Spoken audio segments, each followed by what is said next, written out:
Yan, magandang morning mga Karaki Royce. Yan, dito lang po ang shop namin sa may stoplight, harap ng industrial. Tabi kami ni paring Mac. Toyota Vios. Yan, Port Everest. Good morning, sir. Morning. Saan tayo galing, sir? Kenta. Pangalan po? Gary. Sir Gary. Problema nito, sir? May lamig? May lamig siya. Umaga, tsaka gabi, okay siya. Tanghali. Wala na. Sige po, start natin. Check muna natin. Ayan, shout out natin yung taga-Kainta. Ayan, kahapon dumaan ako dyan sa flood control.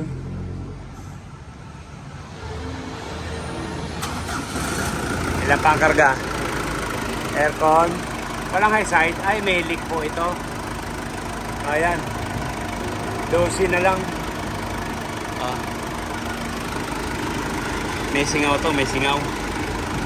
Yun po ang hanapin natin dito. Ilang araw na humina, sir? Ilang araw na? Mga 4 weeks na yun. 4 weeks na. Okay naman siya pag umaga. Kaya hindi ko binigyan ko lang ng oras. Oo. Lagyan natin. Lagyan pa natin yung high side. Binigyan ko may sigaw lang. Kasi ito Oo. binigyan kanina may sigaw. May ano nga po to. Ano nga natin? Para mabasa natin yung sa high side. Yung init. Po, hindi na kumpleto ang preyon. Kaya bitin na sa lamig. Ayun ang hanapin natin. Ayan, bababa natin yung evaporator kasi wala dito sa labas. Para tuloy linis na. Ayan. Fast forward tayo. Ito na po yung evaporator sa unahan. Check natin. Ililigtas natin para malaman natin kung saan yung butas. Kasi ang laman ng preyon ay ano na lang, 12. Dapat mga 35 yun, 45. Yan.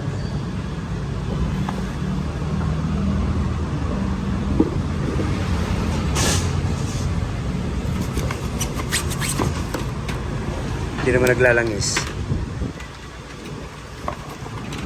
Minsan pag ganito pag may langis, pero wala naman. Walang langis. May hinang na. May repair na. Ayan, check na lang natin yan. Oo nga, may repair na. Po, dalawang araw ko. Ayan, ito po yan sa likod. Ayan, marumi. Kaya linisin na lang natin at tuloy maligtis. Pero yung sa una, yan may repair na. Yan, binawid po natin sa tubig. Ito yung sa unahan. Ito yung sa uli. Baka kaya pala obserbahan na lang. Kasi halos may tira pa kaya pero wala naman langis.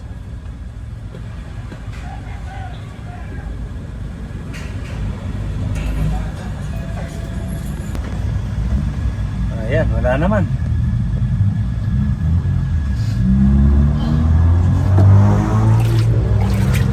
Kahit may hinang na isa, kahit bagyang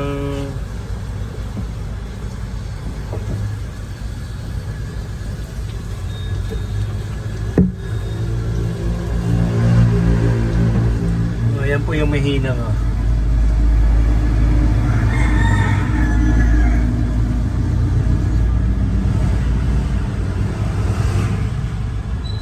Ayan, medyo matagal lang po talaga maghanap.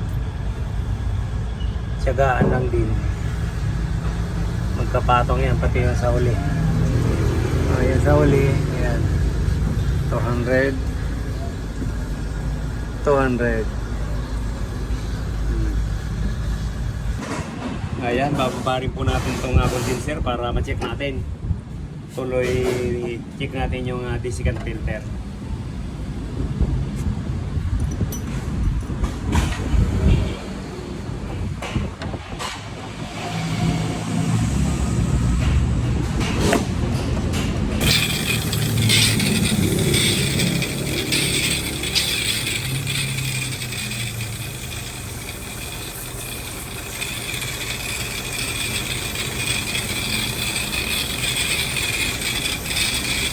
Ayan, ito po yung disikan. Kita mo naman yung pinalit natin, parang labas sa tide. Talagang puting-puti. Parang yung damit ko. Ganun kaputi. Tapos to,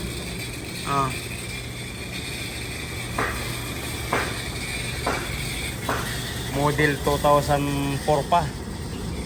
Ligtis natin. Wala rin pong singaw. Ayan po, kung maaari, wag po natin gagamitan ng sosa para tumagal po yung ano natin, evaporator and condenser. Kasi isa po yan sa nagpapanipis ng aluminum. Kumbaga sa balat natin, alisan nga tayo ng ng balat. O ganun din po yan. Pag laging tinitira ng susa, yan, numinipis. O yan, wala. Yan, okay, yan. Doon na lang sa barbo lang palitan natin. Saka yung mga o-ring-o-ring.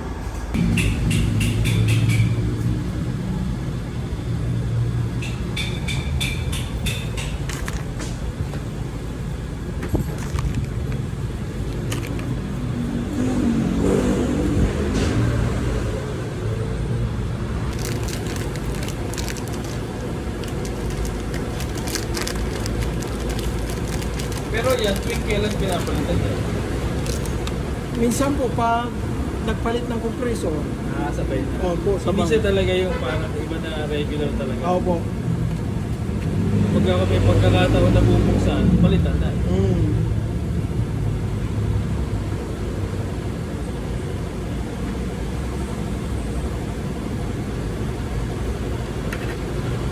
Yan, ang problema lang po pala yung barbula dito. Ito yung barbula. Ayan. Wala nang spring. Dapat lalaban. Kaya ito lang yung nakita natin na may problema. Yan, yung papalit natin. Ayan yun, ang lakas. Yan, okay. Ito lang yung problema, okay? Bago tayo kumain, vacuumin na natin yan. Yun, niligtis, wala nang singaw. Tapos vacuum naman. Ayan po. Ayan. Sirbahan po natin. Ayan, sagad sa 30 sa taas. Kasi pag halimbawa may leak pa po yan, yan. Unti-unti yan bago ba. Unti-unti yan pupunta ng zero. Kaya mabuti na yan maobserbahan. Kasi kainta pa si Sir. Ayan, kain muna tayo. Para pagkakain natin, pag hindi gumalaw yan, kakarga na natin yan. Okay?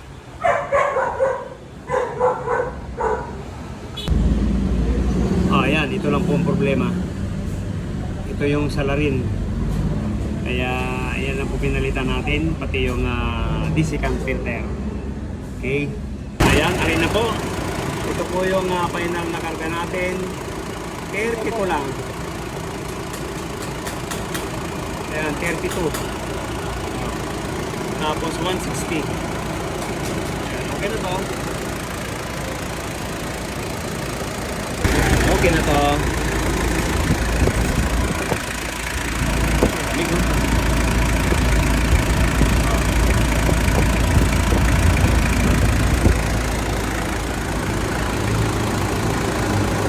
Pin valve lang po pinalitan natin. At saka desiccant filter. Okay. Yan, saka mag-media rito. Para may ka-partner yan, no? Testing natin. Yan, para may isa pang katulong. Laking bagay yan. Yung bilog sa ibabaw. Yan. Para magpaslasin na lang natin yan. Yan, kahit pumaliit, doon mayroon ng auxiliary pan. Ito, yan, hahanapan natin ng para talagang swak na swak, oh. Laki pa ng motor.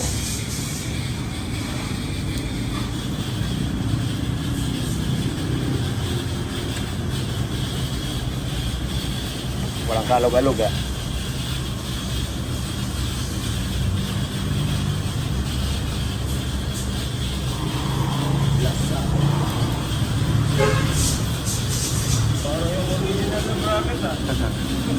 Napakalaking tulong po niya. Lalo na pag sa tag-init. Parang yung sa adventure namin, dalawa rin eh. Yan, yan. Yan isa po, nun, may switch. Ayan po, naka-mounting na. Lalagyan na lang natin ng relay. Para yung voltage po niyan hindi nagbabago. Gaya nito, yan, may sarili din siya. Tapos yung kinabit natin, yan, lalagyan din natin yan. Basta yung nasa big 3 na gaganda na lang. Pero sabi ko Yan, lalagyan po natin ng terminal ground para wala siyang lost contact.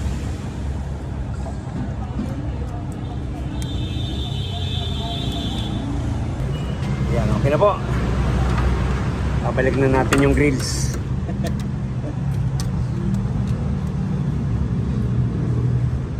Ganun talaga.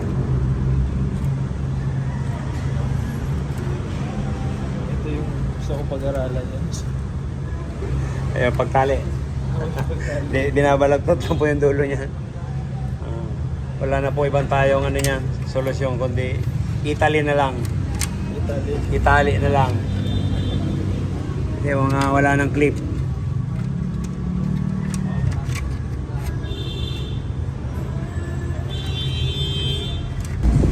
Ayan, Sir Gary.